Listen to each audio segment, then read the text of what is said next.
Hola, soy Carolina Gil, investigadora del cibercardiovascular. Mi investigación se centra en el estudio de la insuficiencia cardíaca. Yo me colegié porque para trabajar aquí, en el Instituto de Investigación Sanitaria La Fe, necesitaba un seguro de responsabilidad civil. Al principio no sabía muy bien los beneficios de estar colegiada, pero poco a poco fui descubriendo las ventajas y la importancia de formar parte de un colegio de biólogos.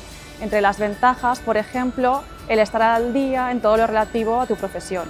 Mensualmente recibimos un boletín con noticias de tu rama, con becas, con ofertas de empleo, cursos, seminarios, etc.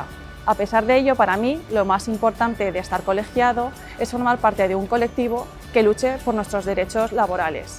En mi caso, por ejemplo, cuando he tenido que buscar empleo o mejorar empleo, he descubierto convocatorias públicas en las que, a pesar de que las capacidades solicitadas se ajustaban claramente a mi perfil, no podía presentarme porque mi titulación no estaba incluida.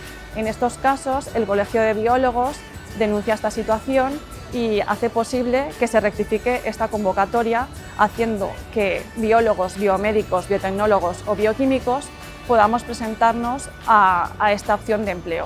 Así que, para que nuestro colegio sea más fuerte y pueda luchar por nuestros derechos profesionales, colégiate.